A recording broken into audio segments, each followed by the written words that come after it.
안녕하세요. 7월 2일 화요일. 와, 이제 7월 달 이제 본격적으로 가야죠. 이제 어제 7월 1일에 이어서 쭉쭉쭉 이제 가시는 거예요. 이제 가장 무덥기 시작한 게 7월 말부터 또 8월 초, 그래서 7말 8초 있잖아요. 우리 또 휴가철이 들어있는 달이다 보니까 마음이 두근반 새근반. 자, 그래도 가봅시다. 우리 갈 길은 가야죠. 할 일은 해야죠. 매일 헌법 가봅시다. 정인영과 함께합니다. 자, 24년도 국회집 8급 문제인데요. 통신 비밀의 자유에 대한 설명을 옳다는 거. 자, 요거 요즘에 뉴스에 많이 나오고 있고 해서 조금 정리를 한번 해보고 싶었어요. 저 나름대로는, 제 생각에는. 자, 한번 보도록 할게요. 자, 기본적으로요. 판례가 많이 쌓여있는 영역이기도 합니다. 근데 전문적인 영역이다 보니까 이거 정리 한 번에 잘 안 하면 계속 헷갈려요.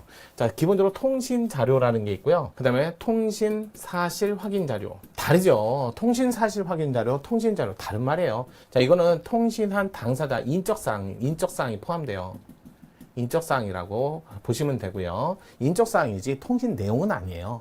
통신에 관한 직접적인 통신 대상으로서 내용은 해당되지 않습니다. 그래서 그걸 다른 말로 비내용이라고도 하죠. 통신 비내용. 인적사항이지 또 내용은 아니에요.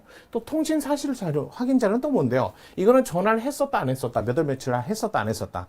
했냐? 안 했냐? 이걸 얘기하는 거죠. 그러니까 통신 사실 확인 자료니까, 자, 했었어, 안 했어? 이걸 얘기하고, 그 통신 당사자의 인적사항하고 다르고요. 통신 내용은 아닙니다. 그래서 통신 자료란 말하고 통신 사실 확인 자료는 엄연히 다르고요. 이 정보통신법상 일반적으로 통신 자료는요, 자, 인적사항이 들어가니까 개인정보, 여기에도 해당된다는 거예요. 개인정보. 그 다음에 이 통신, 자, 인적사항을 자꾸 얘기를 하니까 내가 자유롭게 통신을 할 수 있다, 없다? 라는 이런 것들이 되니까 통신의 자유로 간다는 거죠. 만약에요, 내용이 걸리면 통신 비밀의 자유죠. 분명히 다른 거예요. 그래서 통신 비밀의 자유와 통신의 자유는 엄연히 다릅니다. 만약에 내용에 관한 사항이라면 통신 비밀의 자유로 가셔야 되고, 인적사항 등을 자꾸 알라고 하니까 통신하기가 짜증나는 거예요. 물론 내용도 마찬가지겠지만, 그래서 개인정보 또는 통신의 자유와 관련됐기 때문에 기본권도 다르고 내용 했을 때 다르니까 엄연히 좀 구분해 주세요. 자, 통신 사실 확인 자료도 통신을 했다 안 했다, 몇 월 며칠 몇 시쯤에 그 사람하고 통신했나요 안 했나요, 이것만 얘기하는 거지 내용을 얘기하는 건 마찬가지로 아니에요. 통신 내용을 얘기하지는 않습니다. 내용을 이야기하지 않는다. 이거 꼭 기억하세요. 자, 그다음에 통신 사실 확인 자료 같은 경우는 지금 현재 현행법상 자, 이거 현행법상 물론 통신 사실 자료, 통신 자료 있지만 통신 사실 확인 자료는 요청해서 제공받도록 돼 있고 또 이거 요청해서 제공받는 건 강제적 절차가 아니라 임의적 절차에 해당되고, 강제적 절차가 아니니까 영장주의가 적용되지 않는다. 이거는 통신 사실 확인 자료 판례였어요. 다만 사후에 통지 절차를 자, 이거 없는 거, 요게 바로 사후에 적법 절차 원칙에 반해서 원칙에 반해서 위헌이었다라는 판례가 있었다는 것만 좀 정확하게 알아두세요. 만약에 강제적 절차라면 영장주의 적용받고요. 또 거기다가 통신 사실 확인 자료 법원의 절차도 거치도록, 강제적 절차 이럴 때는 법원의 절차를 거치도록 돼 있기 때문에 나머지는 다 반하지 않습니다. 따라서 요청해서 제공받은 거, 자, 적법 절차로서, 자, 요거 통지 절차가 없는 게 위헌이지, 나머지는요, 과잉금지 원칙에도 반하지 않았고요. 금지 원칙에도 반하지 않았습니다. 그러니까 이거 정말 많이 나오는 판례니까 잘 알아두시고요. 통신 자료라는 개념은 인적사항에 관한 얘기를 하는 거야. 그 사람의 성명이라든지 주민등록 앞자리, 아니면 뒷자리도 안 돼요. 또 거기다가 이 사람, 자, 전화번호, 인적사항 이런 것들을 주로 대상으로 한다는 게 통신 자료에 관한 문제예요. 따라서 통신 자료니까요, 이거 인적사항의 문제니까 그 사람의 개인정보에 해당되고 통신의 자유에 해당되는데, 당사자의 허락을 받지 않고 그 사람의 개인정보를, 자, 주고받고 있기 때문에 통신자료, 이거 요청해서 받는 것 자체, 열람해서 제출하라고 요구하는 것 자체는, 그래서 개인정보 자기결정권, 그다음에 통신의 자유를 침해했다. 요 판례가 2018년 판례잖아요. 판례인데 요거는 최근 판례고요. 그래서 반드시 이 판례는 구별하셔야 돼요. 이것 때문에. 이거 사실 많이들 힘들어 하세요. 정말. 그래서 통신 비밀, 또 제가 말씀드렸죠. 17조하고 18조에서만 있는 현상이라고, 비밀의 자유하고 비밀하고 자유하고 따로따로 이렇게 구별해서, 비밀은 내용을 얘기하는 거고 자유는 결정, 선택 이런 걸 얘기하는 거야. 그래서 여기 17조는 통신이죠. 자, 통신의 내용에 관한 공개되지 않고 침해되지 않으며, 자, 통신 기기 선택권까지 결정권까지 있어요. 기기 선택 결정권까지 있죠. 그래서 요거는 자 기기 선택, 그래서 내용에 관한 문제가 아니라 자유에 관한 문제다 이렇게 얘기하는 거죠. 자 여기도 사생활이죠. 여기 저기 18조, 여기 17조 이렇게 가야겠네요. 자 볼게요. 17조로 가야죠. 여기 사생활도 마찬가지. 사생활도 자 비밀, 내용에 관한 자유가 있고요. 자 내용에 관한 자 통신의 자유 이렇게 자유가 있고요. 그다음에 아까 자 내용에 관한 비밀이 있고요. 죄송해요. 자유가 따로 있다는 거. 비밀과 자유를 따로 하는 건 사생활하고 통신에서만 나타나는 현상이라고 말씀을 드렸어요. 따라서 내용에 관한 문제를 할 때는 비밀을 침해당까 공개당하지 않으며 침해당하지 않을 거고, 자유를 결정하는 데 있어서 간섭하지 말고 방해하지 말라 이렇게 얘기를 해야 된다는 거 꼭 알아두세요. 또 18조를 얘기했으면 17조를 따로 검토하지 않는 게 일반적이다. 왜? 사생활 중 통신을 얘기했으니까요.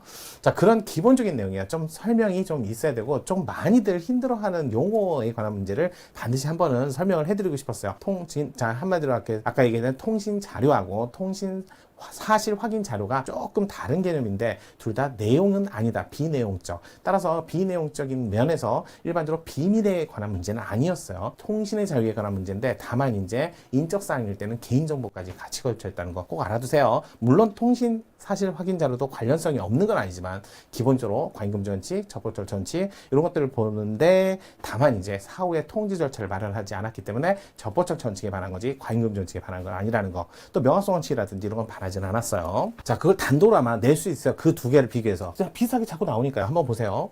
자 옳지 않은 것을 고르래요. 통신비밀보호법의 13조의 중 검사, 사법경찰관 수사를 위해서 필요한 경우 전기통신사업법에 의해서 전기통신사업자에게 감옥 내지 남옥의 통신 사실 확인 자료 열람 제출 요청할 수 있다. 이 부분이에요. 자 이게 전기통신사업자의 통신의 자유를 침해하지 않는다. 이거 마찬가지. 이것도 개인정보하고 통신의 자유 이거 둘 다 침해됐다라고 보시면 돼요. 이거 침해됐다.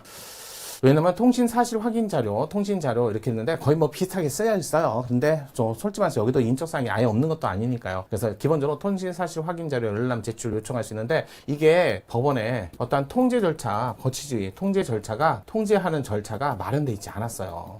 마련돼 있지 않았다 보니까 이게 충분히 남용될 수 있다는 거예요. 그래서 개인정보, 통신의 자유 모두 침해했다라고 판례였어요. 지금은요, 현행은요, 제가 말씀드렸잖아요. 법원의 강제 절차는 법원에 일단은 그거를 받게 돼 있고요. 또 임의적 절차는 영장주의는 적용 안 되고 명확성 원칙에 반하지 않고 관금 정칙에 반하지는 않지만 사후 통지 절차가 마련되어 있지 않으면 그거는 위헌이다. 침해다. 요거는 예전에 18년에 있었던 판례인데요. 통신 사실 확인 자료 열람 제출 요청할 수 있다는데 법원의 통제 방법이나 절차도 마련되어 있지 않았고, 또 이거 개인정보나 통신의 자유 자 왔다 갔다 하면서 또 마찬가지로 통신의 자유의 문제예요. 비내용적 통신 자료나 통신 사실 확인 자료나 비내용적, 이렇게 꼭 기억하세요. 그다음에 2번 인터넷 회선 감청 서버 저장된 정보가 아니라 인터넷상에 발신된 수신되기까지 과정. 잘 보세요. 인터넷 뒤지거나 또는 클라우드를 뒤지는 건 압수수색 영장이고요. 왔다 갔다 하면서 엿듣는 건 그건 감청 영장이죠. 근거도 달라요. 압수수색 영장은 12조 3항이고요. 하지만 자 엿듣는 거 감청 영장은 18조로 가셔야 된다는 거. 따라서 압수수색과 구별된다. 맞는 지문. 이거 과거에 경찰 문제에서는 이거 구별되지 않고 압수수색 영장으로 그다음에 감청 영장까지 할 수 있도록 했다 해서 틀린 지문은 나온 적이 있잖아요. 근데 여기는 맞는 지문. 그래서 옳지 않은 건 결국 침해되지 않는다. 1번이 옳지 않은 지문이었어요. 자, 3번 온라인 서비스 제공자가 자신이 관리하는 정보통신망